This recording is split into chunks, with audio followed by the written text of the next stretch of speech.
Jeffrey's first love caused a fatal accident while driving under the influence, and he immediately took her away from the scene. As a lawyer, he knew the law inside and out. He helped her create the false impression that she fled out of fear, and the next day, once she sobered up, he took her to turn herself in. At the same time, he contacted the victim's family, hoping to earn their forgiveness. What Jeffrey didn't know was that the person she killed was me. And I was his only family. Jeffrey, I hit someone, and they're dead. What do I do? At 1:30 a.m., Gloria called Jeffrey in tears, asking for help. Jeffrey was shocked, but quickly regained his composure. Don't move, and don't call the police. Wait for me. Okay, I'll wait for you. Jeffrey arrived at the scene 20 minutes later. Gloria clung to his clothes like he was her lifeline. She cried like her heart was breaking. It was as if she were the one who died, not the woman lying on the ground, disfigured and covered in blood. You've been drinking? Jeffrey smelled the alcohol on Gloria, his expression complicated. Jeffrey was a lawyer, and he knew the law well. He fully understood the gravity of a DUI resulting in death. Normally, he was a man of principle, always upholding justice, unafraid of power or wealth. But at that moment, he hesitated. He glanced at the body on the ground, too mangled from being run over by Gloria's car to be recognizable. So Jeffrey didn't realize that person was me. Even though I was still wearing the blue dress we bought together on our last shopping trip. I should have known. Jeffrey never truly cared about me, never noticed anything about me.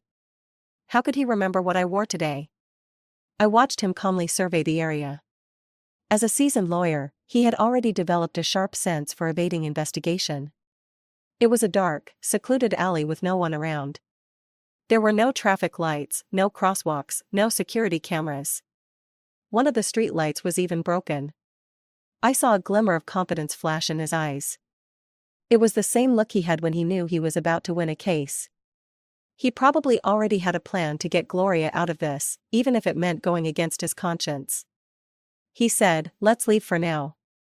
Once you're sober, I'll take you to turn yourself in." "Will I go to jail?" Gloria asked nervously. He replied firmly, "No, you won't."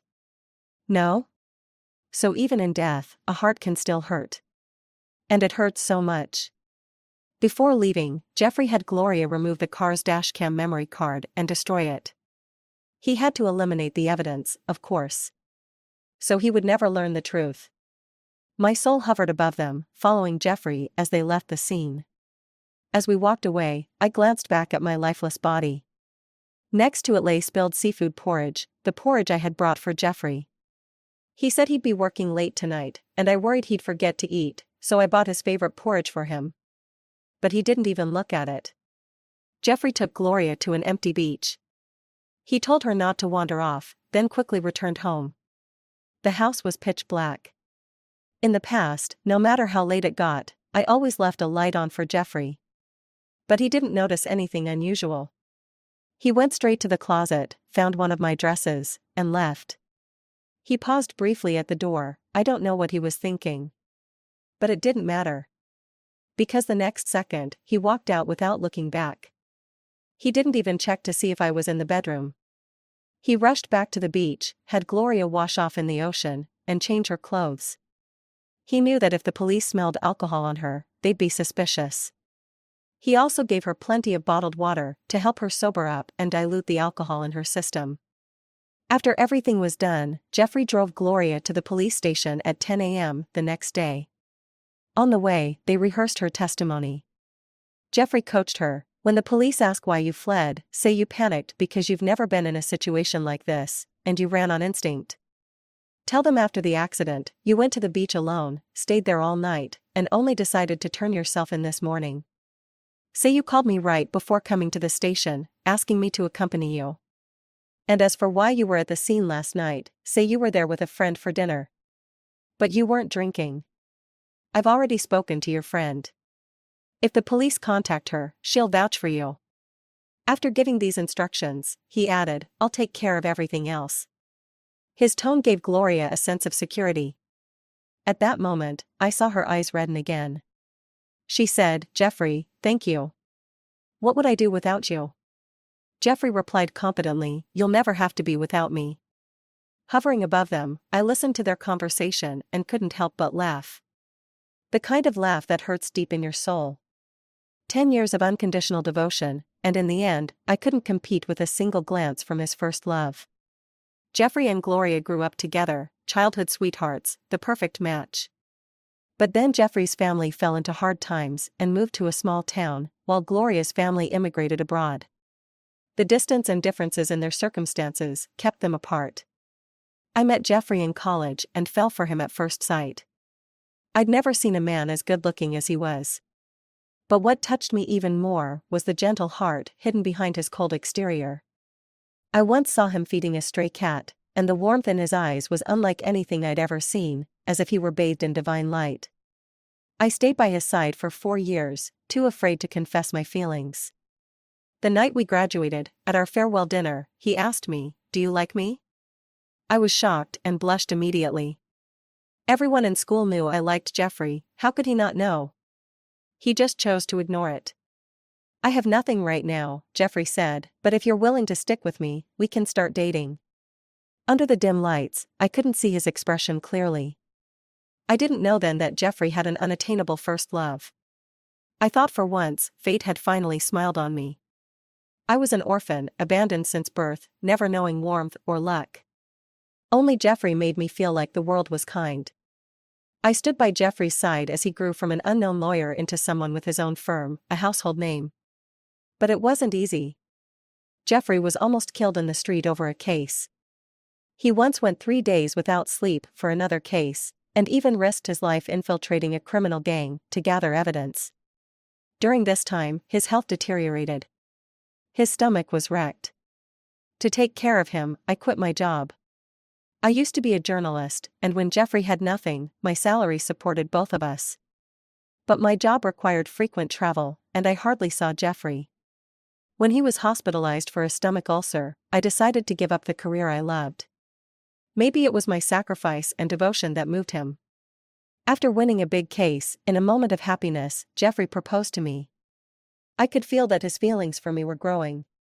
He even took the time to go shopping with me when he could. He picked out dresses I liked. But everything changed when Gloria returned to the country, shattering the peaceful life I had with Jeffrey. I first heard about Gloria on my birthday. I made all of Jeffrey's favorite dishes, waiting for him to come home and celebrate. But I waited all night, and when he finally returned, slightly drunk, I wasn't angry. I knew he had a lot of business dinners, and I understood how hard he worked.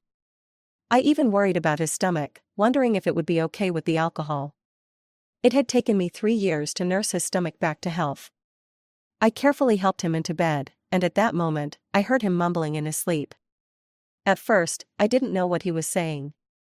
The next day, I went to his law firm to bring him porridge to help his hangover, and that's when I met Gloria in his office. She was tall, stylish, and beautiful, with a confident, warm presence. She greeted me like she belonged there. "You must be Mabel." "I'm Gloria. Jeffrey and I grew up together. I've been living abroad, but I just got back yesterday." So, the name Jeffrey had been mumbling in his sleep last night was hers. That day, Gloria and I exchanged Instagram handles. She said she was new to the country and eager to make friends. She said the porridge I made was really delicious, and that Jeffrey was so lucky. After that, I often saw posts on Gloria's Instagram, sharing little moments with Jeffrey. Whenever Gloria called, no matter how late or how busy he was, Jeffrey would drop everything and go to see her. He would say, "Gloria is afraid of the dark, and her power's out. I'm going over to keep her company." Or, "It's Gloria's birthday, and she doesn't have many friends. I'm just going to support her." Or, "Gloria's sick.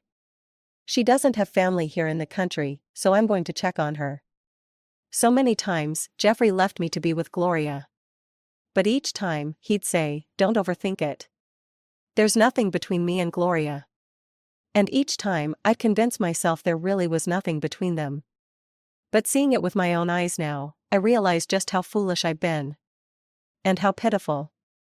Jeffrey and Gloria arrived at the police station. As soon as they walked in, they overheard the officers talking about last night's car accident. The person who reported it is the owner of a small restaurant, one of the officers said. He recognized the victim's skirt. She came in late last night to get takeout for her husband. Her husband has a sensitive stomach, the officer continued. Only their porridge doesn't upset him. But it's been all night, and her husband still hasn't come looking for her, another officer chimed in. The victim's face is completely unrecognizable, and her phone was smashed to bits. Even the SIM card is destroyed. We can't identify her until her phone is repaired or we get a DNA test. Have we caught the driver yet? Asked one of the officers. We're still going through the city's surveillance footage, came the reply. But it looks like the driver was clever, they managed to avoid all the traffic cameras, like they vanished into thin air. Could it have been intentional? One of the officers speculated. We'll have to wait for the coroner's report. Once we identify the victim, we can investigate further. Hearing the conversation, I saw Gloria start trembling. Of course, Jeffrey noticed her fear and squeezed her hand tightly to comfort her. Don't be scared, he said. Gloria nodded. The two of them walked in together. We're here to turn ourselves in, Jeffrey said loudly. Everyone in the station looked at them. Jeffrey said, the driver in last night's accident is Gloria. The officers immediately stepped forward to verify Gloria's identity and took her to the interrogation room. Jeffrey waited outside. My soul had been following Jeffrey everywhere. Wherever he went, I had no choice but to follow. I didn't know if this was heaven's way of punishing me. Someone like me, who's blinded by love, doesn't even deserve a second chance at life. Jeffrey walked over to an officer and asked about the victim. I heard you say earlier that no one has come forward to claim the body? The officer glanced at him. Jeffrey took out his lawyer's badge. The officer didn't hold back anymore. No, we're still waiting for the DNA results. But wasn't the victim buying porridge for her husband? How has he not reported her missing after she didn't come home all night? Who knows, the officer said sarcastically. There are so many heartless men out there. Maybe he's busy with another woman. Nothing surprises us anymore.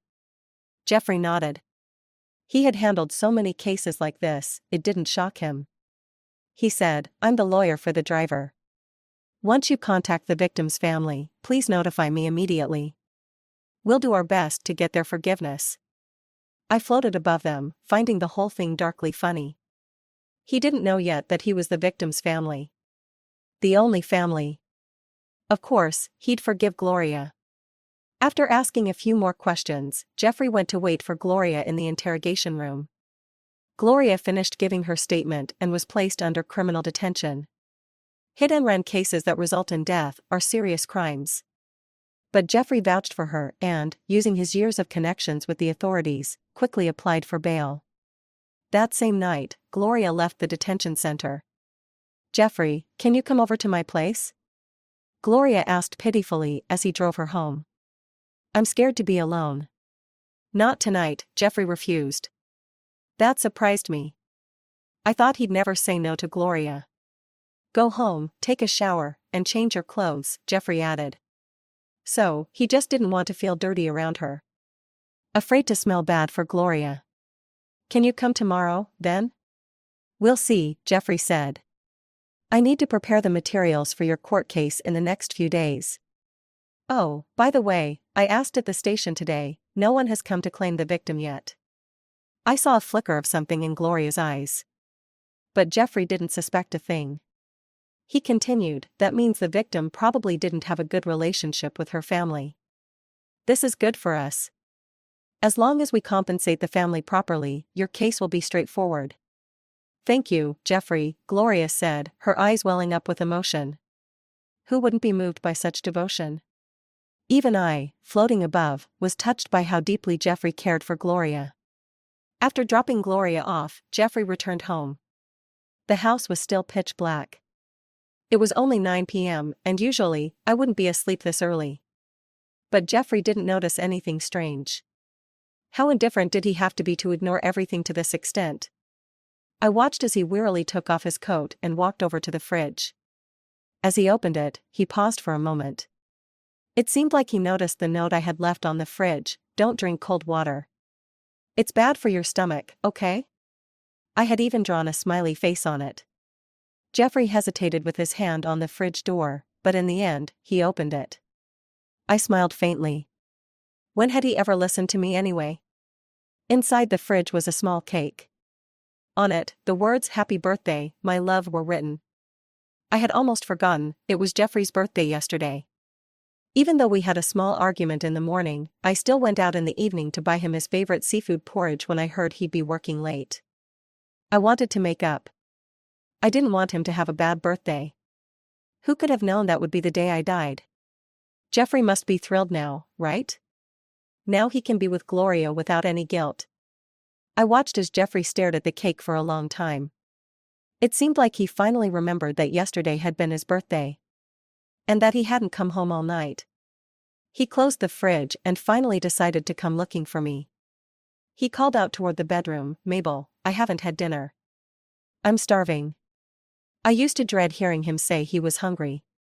When he was hungry, his stomach problems would flare up. So whenever that happened, I'd drop everything to make him his favorite meals right away.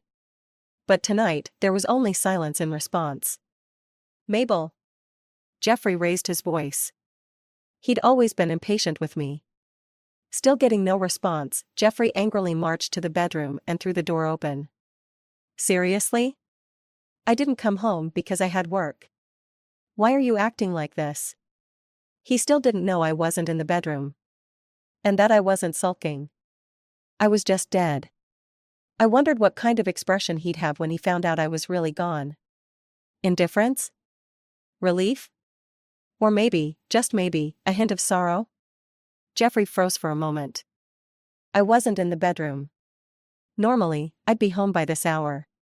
Even if we had a fight, I wouldn't go anywhere. I had nowhere to go. When he realized I wasn't home, he impatiently grabbed his phone and called me. But the automated voice told him, "The number you've dialed is currently unavailable." Jeffrey hung up before the message finished. His expression darkened. He walked back to the fridge, grabbed a cold bottle of water, and, as if to spite me, drank half of it in one go. Right then, I knew his stomach would start hurting.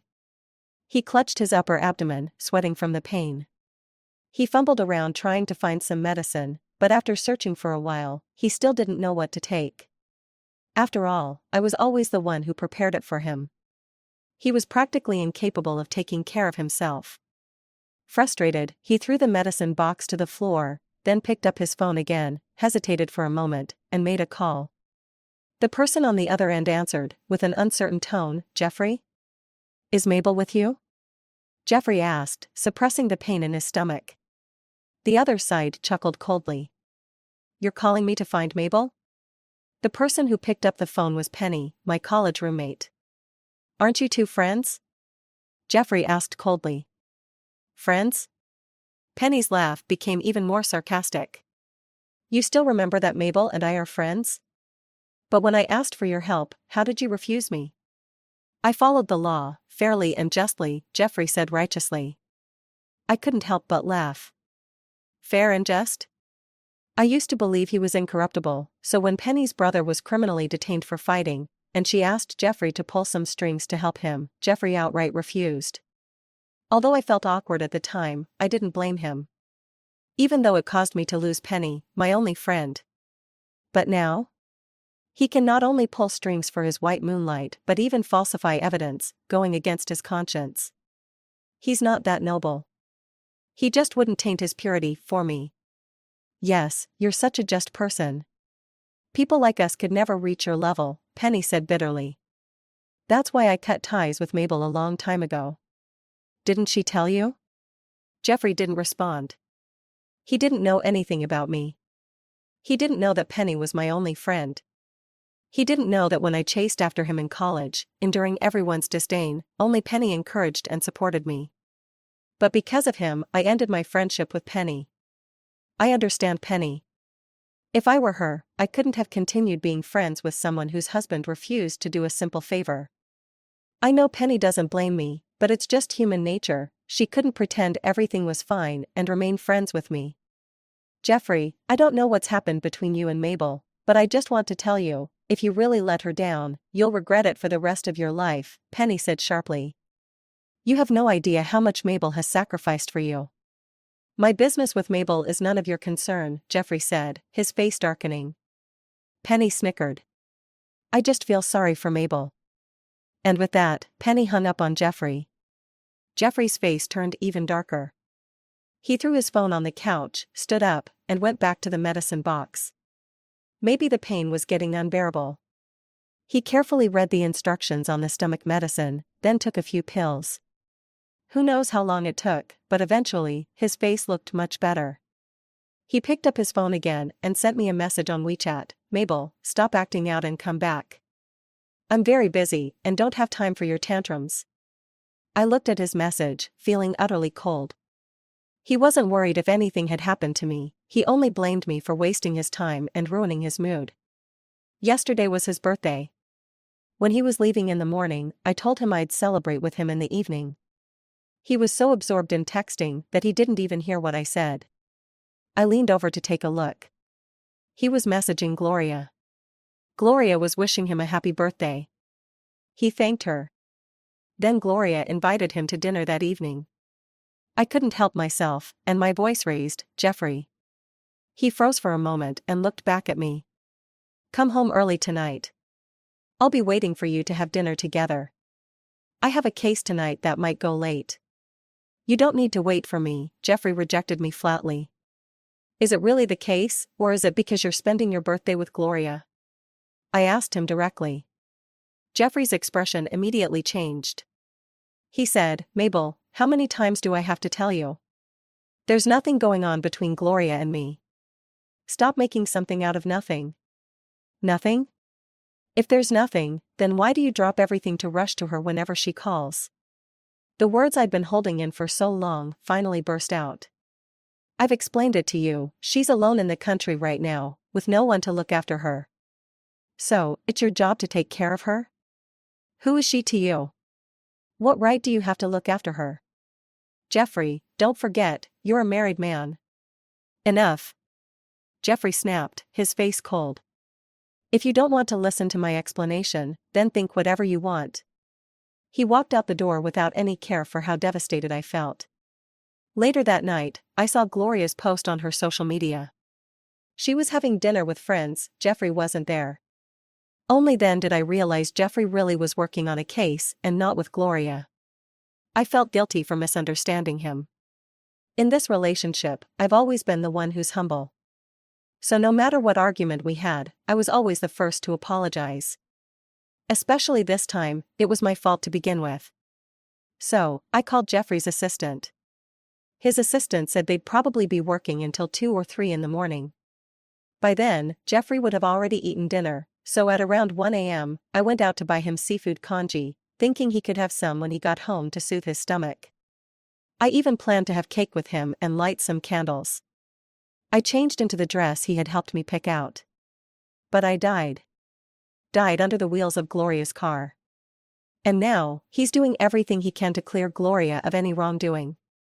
That night, I didn't come home, nor did I reply to Jeffrey's message. But he didn't ask about me again. After taking his stomach medicine, he made himself a bowl of noodles. It had been so long since he cooked for himself that maybe it didn't taste very good. He only had a few bites before giving up, then went to his room to shower and sleep. My absence didn't make any difference to him. The next morning, he got up early and went straight to his study to work on Gloria's case. I saw the evidence he was organizing.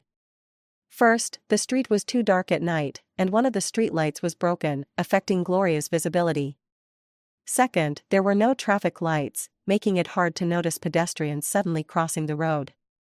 Third, the accident happened around 1:30 a.m., when there were hardly any people on the street, affecting the driver's expectations.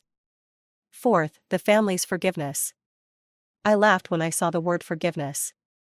How could he have known that in advance?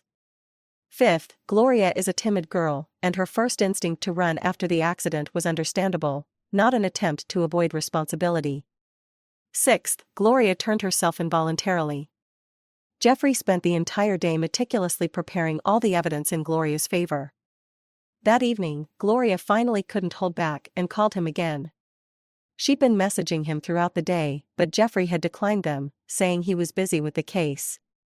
"Jeffrey, are you done?" Gloria asked in a pitiful tone. "Almost," he replied. "Can you come keep me company? I'm too scared to sleep alone. I didn't sleep at all last night, and I haven't slept today either. Every time I doze off, I have nightmares." Jeffrey looked at the time and rubbed his stomach. "I'll come over after I finish dinner." "Why don't you come have dinner at my place?" "I've lost my appetite alone." Jeffrey hesitated but eventually agreed. "All right, I'll be there soon. I'll be waiting." Jeffrey shut down his computer and left the study. He glanced towards the bedroom, his hand tightening around his phone, but he turned and left anyway. He was waiting for me to cave in first. Just like always. Jeffrey drove to Gloria's place. Gloria was wearing a pink nightgown, looking fragile and exhausted. But if you looked closely, you'd notice her seemingly modest nightgown had hidden designs. A slight bend, and everything was revealed. She was crouched down, handing Jeffrey a pair of slippers. Gloria affectionately led Jeffrey to the dining table. "I ordered takeout, let's eat together." Jeffrey frowned when he saw the table full of spicy dishes. He couldn't eat spicy food, it always triggered his stomach issues. Did Gloria not know? Or was Jeffrey willing to endure anything for her? And what am I still deceiving myself about? Love and indifference are so clear. "Why aren't you eating?" Gloria asked. "Don't you like it? This is all my favorite Sichuan food." "No, it's not that," Jeffrey shook his head. "I'm just not that hungry."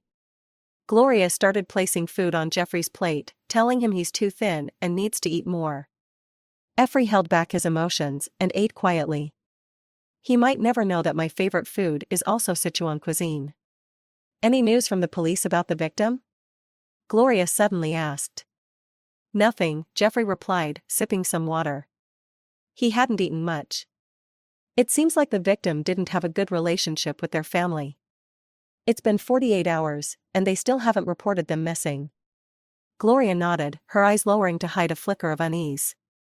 "When we get in touch with the family, along with the evidence I have, the most you'll face is a 1-year suspended sentence," Jeffrey said. "Don't worry, you won't go to jail." "Jeffrey, I don't know how to thank you," Gloria's eyes reddened as she spoke. Before Jeffrey could respond, Gloria placed her hand on his. Jeffrey hesitated but didn't pull away. "I don't need you to take responsibility," Gloria said as she guided Jeffrey's hand toward her waist. From where I hovered above them, I watched this pair of adulterers. They probably don't know that even after death, I'm still lingering around, do they? If only I could scare them to death. Just as I thought things were progressing as expected, Jeffrey pushed Gloria away. "Gloria, don't do this," Jeffrey said. "I'm married." "I know, I don't care. I only care about you." "But I care. I don't want people to look down on you. I'm willing to do anything for you. If my parents hadn't forced me to go abroad back then, I wouldn't have left you. And now that I'm back, it's all for you." Gloria's eyes were filled with deep affection. "I'm sorry," Jeffrey still refused. He didn't even give Gloria another chance to make a move, he left her house swiftly. He must have left quickly, because he was afraid he might change his mind. Honestly, whether or not Jeffrey and Gloria slept together didn't surprise me. If they loved each other, it was normal. If they didn't, it was only because Jeffrey had a moral line he didn't want to cross. Or maybe he didn't want to make Gloria feel cheap. After all, mistresses are always kept in the shadows. Jeffrey returned to his car, breathing heavily. He clutched his stomach, it was clearly in pain. But no matter how much it hurt, he wouldn't show it in front of Gloria. He endured the discomfort and drove home. The house was still as dark as ever. I wasn't sure if it was just my imagination, but it seemed like I caught a glimpse of disappointment in Jeffrey's eyes. Maybe I was mistaken. The next moment, I watched him calmly take some stomach medicine. Once he felt better, he showered and went to bed. He didn't care whether I would come back or not.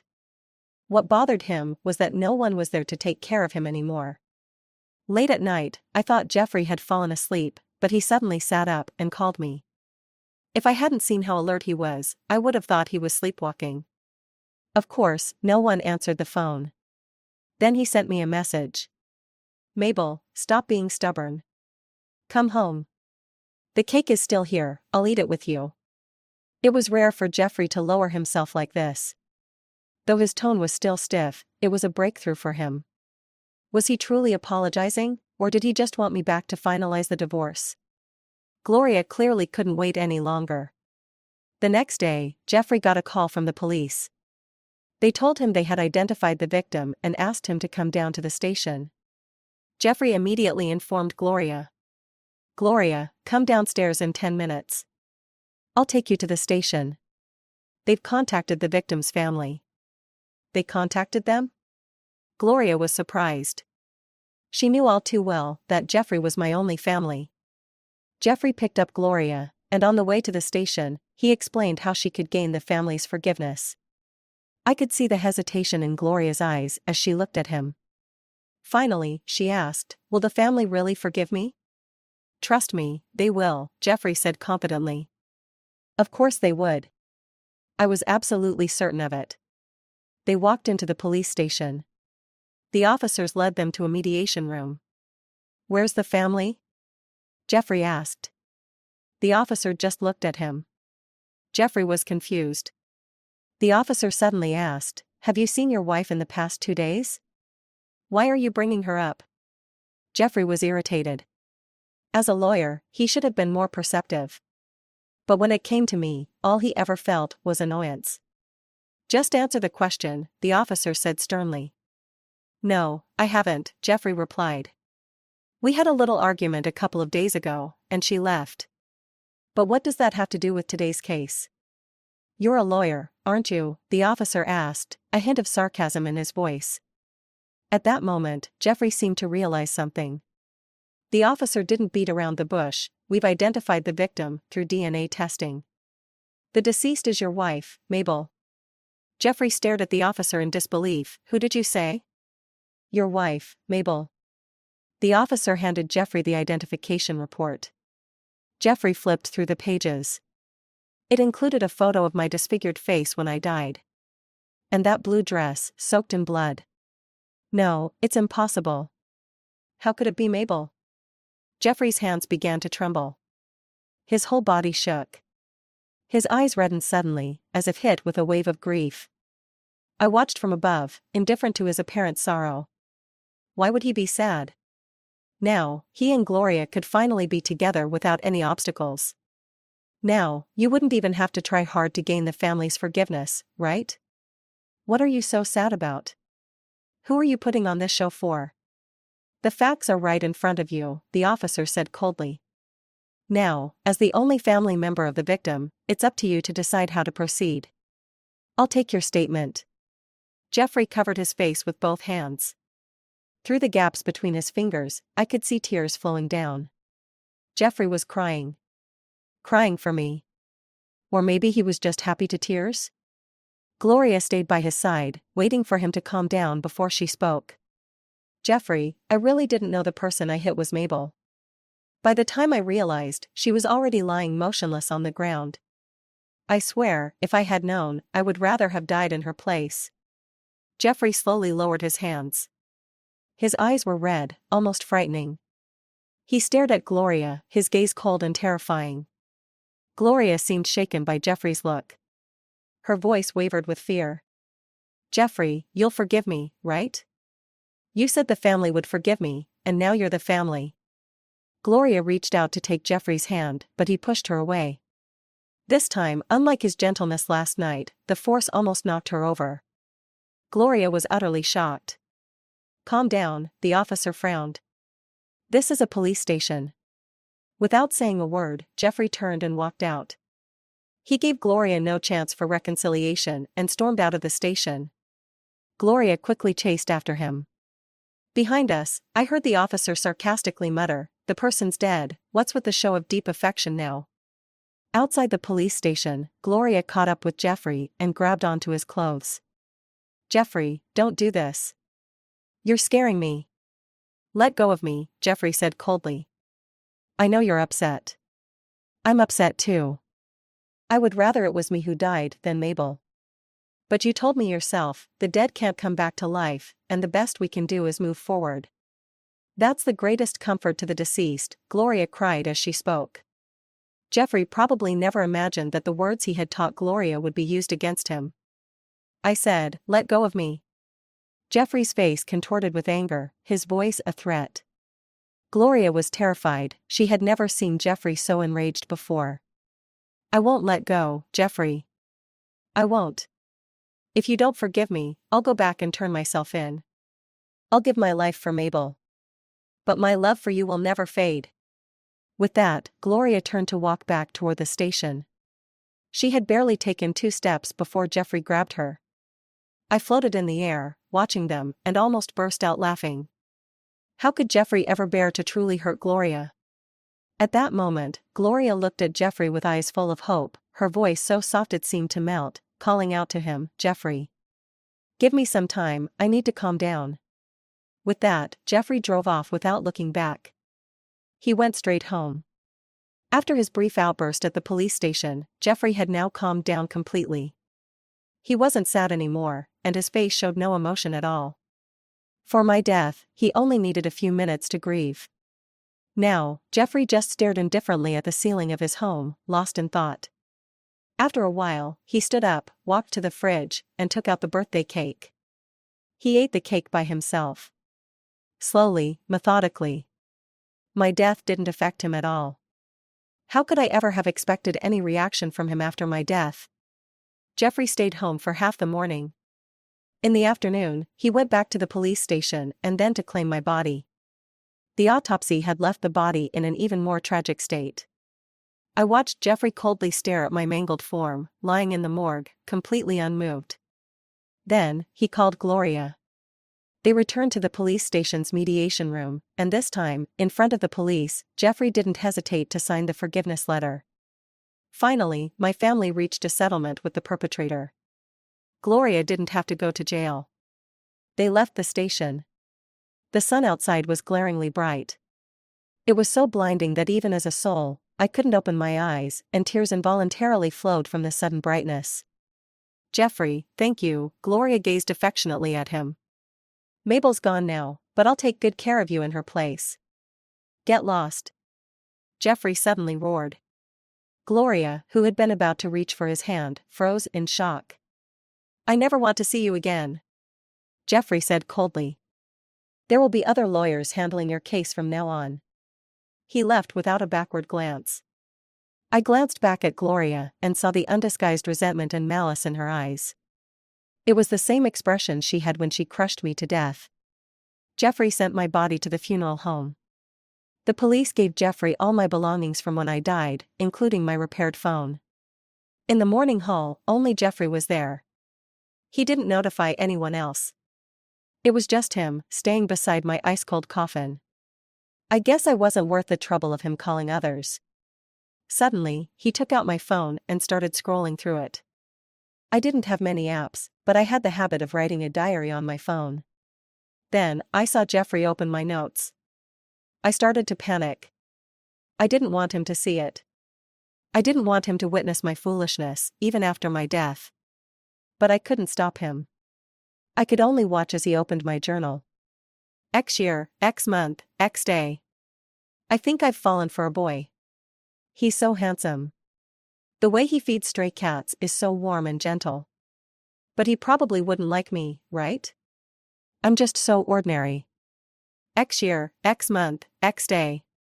Everyone at school is laughing at me, saying I'm delusional for thinking I could ever be with someone as brilliant as a top law student. I don't want to reach for something I don't deserve. I just want to be by his side. X year, X month, X day. Because I liked Jeffrey, my roommates isolated me. Only Penny stayed by my side. She said there's nothing wrong with liking someone. Everyone should be brave enough to be themselves. Penny is the first, and only, friend I've ever had. Having a friend is so nice. X year, X month, X day. Graduation night. Jeffrey said we could be together. Has heaven finally started to smile on me? If all the suffering I went through was just so I could meet Jeffrey, then it was all worth it, and I feel so lucky. X year, X month, X day. Jeffrey's work isn't going well. It's fine. Even if things don't improve for him, I can make money to support us. X year, X month, X day. Jeffrey finally got a case. I'm so happy for him. X year, X month, X day. Jeffrey won his case. I'm so proud of him. X year, X month, X day. Jeffrey was hospitalized with a stomach ulcer. It was awful. I wanted to take care of him properly. X year, X month, X day. I resigned. Even though I loved my job, I have no regrets, because I did it for Jeffrey. X year, X month, X day. My period is more than 10 days late. I'm pregnant. I nervously asked Jeffrey if he wanted a child now. He said no, without the slightest hesitation. I went to the hospital with Penny. She scolded me for being stupid, but I just didn't want to add to Jeffrey's burdens. X year, X month, X day. Jeffrey has become a super successful lawyer. He's even opened his own law firm. He's amazing. X year, X month, X day. Penny's brother got arrested after a drunken fight. Penny asked Jeffrey to help smooth things over, but Jeffrey refused. Penny said Jeffrey doesn't really love me. No, I know Jeffrey just has his principles. X year, X month, X day. Penny blocked me. I lost my only friend. X year, X month, X day. Jeffrey proposed to me. I'm so happy. X year, X month, X day. We didn't have a wedding because Jeffrey was too busy. X year, X month, X day. Gloria came back from abroad. It turns out Jeffrey isn't cold to everyone. X year, X month, X day. Gloria told me that she and Jeffrey had been childhood sweethearts, that fate had torn them apart. Jeffrey has always loved her. She asked me to leave Jeffrey voluntarily. I refused because Jeffrey told me there was nothing between him and Gloria. I believed him. X year, X month, X day. I don't know how much longer I can keep trusting Jeffrey. He really is different with Gloria. So different. X year, X month, X day. Today is Jeffrey's birthday. But we argued this morning because of Gloria. It was my fault, I misunderstood Jeffrey.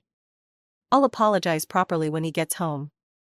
Jeffrey once said I look great in a blue dress. Will he still like it? That's where the diary ended. I watched as Jeffrey's tears fell, one by one, large and unstoppable. The suppressed sobs made him look so deeply hurt. But I didn't understand. What was he suffering for? Was it guilt? But in the end, he still signed the settlement letter for Gloria. So what is this regret even worth? I floated above him, watching calmly. Other than feeling it was all ridiculous, I had no other emotions. I don't know how long it had been when Jeffrey's phone rang. I saw his emotions slowly fade. It didn't take long for him to shake off all the sorrow he had felt for me. Luckily, I no longer had any expectations for him. He answered the phone, back to his usual self. Hello? Is this Jeffrey? Who's asking?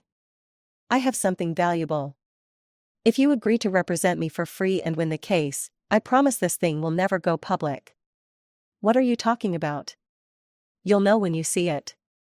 The person on the other end hung up. A moment later, Jeffrey got a friend request on his messaging app. He accepted. The next moment, a video came through. Jeffrey opened it. Watching it, I couldn't help but find it a bit amusing. This must be what they mean by the net of justice has wide mesh, but catches all. The video showed the moment Gloria ran me over.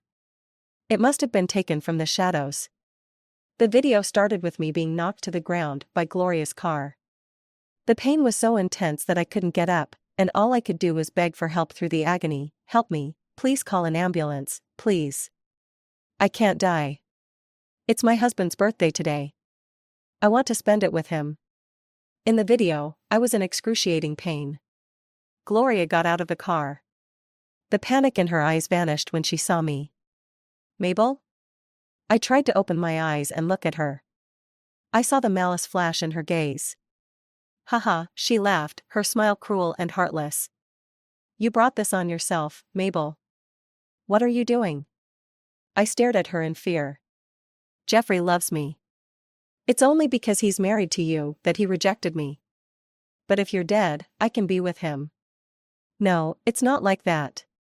Don't kill me, please don't kill me. Mabel, I guess it's just bad luck for you. With those cold words, Gloria got back into her car and drove right over me, crushing my head beneath her tires, leaving it a bloody mess. Then, the video showed Gloria crying as she begged Jeffrey for help. Soon after, Jeffrey arrived at the scene. His eyes were filled with nothing but concern for Gloria. He quickly took her away from the scene. The video ended. I saw Jeffrey clenching his fists tightly, gripping them with force. But I couldn't read his emotions. Was he relieved that the video was in his hands and not handed over to the police? Jeffrey's phone rang again. A sinister voice from the other side said, "As long as you agree to my conditions, I can guarantee that nothing will happen to the person you care about, and you won't be labeled an accomplice." Jeffrey hung up the phone without saying a word. His silence usually meant agreement. It's just that his moral boundaries wouldn't let him admit it so easily. I watched as he stood up from the floor, then dialed Gloria's number. "Where are you?" "At home." "I'm coming over." Jeffrey left my memorial hall. He was heading to Gloria's place. The moment Gloria saw him, she rushed into his arms. "Jeffrey, I thought you didn't want me anymore." Jeffrey didn't push her away. He let her cling to him, sobbing uncontrollably. It took a while before Gloria finally lifted her head from his chest, her tear-streaked face looking pitiful with red, swollen eyes. "Jeffrey, you're not going to leave me, right?" Jeffrey coldly peeled her off him. "Do you really not know that the person you ran over that night was Mabel?" "How could I have known?" "I was terrified out of my mind," Gloria defended herself, looking innocent and naive, completely different from the cruel woman in the video. I saw Jeffrey suddenly laugh. A wild, maniacal laugh. Gloria was startled by his reaction and asked in confusion, "Jeffrey, what's wrong with you?" Jeffrey pulled out his phone and played the video for her. "Gloria, is this the 'I didn't know it was Mabel' you keep talking about?" The color drained from Gloria's face, visibly changing from white to red in mere moments. How do you have this video?" she asked in disbelief. "You can't hide what you've done forever." "No, Jeffrey, it's not what you think. I just, Gloria's tears started to flow uncontrollably. "I did it because I really love you. You love me too, don't you? Now that Mabel is dead, we can finally be together. Isn't that something to be happy about?" Yes, Jeffrey should be happy. Even I agreed with that. "I know you rejected me because of your sense of responsibility toward Mabel. But now that she's gone, we can be together. Jeffrey, I did it all for us, MMPH. Suddenly, Gloria couldn't make a sound. Jeffrey's hands were around her throat, choking her so she couldn't speak. I saw Jeffrey's eyes, red and filled with cruelty. Gloria stared at him in horror. But at the last moment, Jeffrey let go of her. He couldn't bear to kill Gloria, could he? He just couldn't handle seeing the ugliness in her. "Jeffrey," Gloria slumped to the ground, looking pitifully at him. "Have you forgotten all the good times we had together? Trust me, soon we'll both forget all about Mabel." Jeffrey crouched down, staring directly at her. "I will never forget Mabel," he said, each word slow and deliberate. "No, Gloria screamed. Jeffrey grabbed her by the hair and slammed her head against the floor. "I'm not going to let you die that easily. Jeffrey, let me go, let me go. If you kill me, you won't survive either." "Who said I want to live? Mabel's dead. What's the point of living?" I couldn't help but laugh. This was the biggest joke I'd ever heard in my life. I died, and now he says his life has no meaning? Did he forget he just signed a pardon for Gloria? "Don't kill me, Jeffrey, please don't kill me. I don't want to die. I did it because I really love you," Gloria sobbed and begged. Just like I had that night. But Jeffrey didn't show any mercy. I watched as he tortured Gloria, her face becoming a bloody mess. Yet he still wasn't satisfied. He grabbed Gloria and dragged her toward the balcony. This was the 22nd floor. A fall from here meant certain death, and it would be ugly. No, Jeffrey, please don't. I'm begging you, I was wrong, I really know I was wrong, don't kill me. Jeffrey smiled coldly. Mabel begged you too. How did you treat her then? I almost let Mabel die without peace because of you. An eye for an eye. The next second, Jeffrey let go. Gloria fell from the 22nd floor. With a sickening thud, her body hit the ground, splattering blood everywhere. The scene was horrific. Jeffrey returned to my memorial hall. He had already changed out of his bloody clothes and cleaned himself up. Standing in front of my ice-cold coffin, he looked down at my corpse. Mabel, I'm sorry. Sorry? I didn't care about his apology anymore. I didn't care about him at all. I actually liked you, Jeffrey said.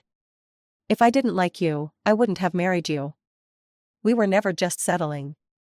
And what about Gloria? I found it laughable. No matter what he said now, I couldn't feel anything anymore. I admit I really liked Gloria. So when she reappeared in my life, I couldn't resist her advances. But I never meant to betray you. I just.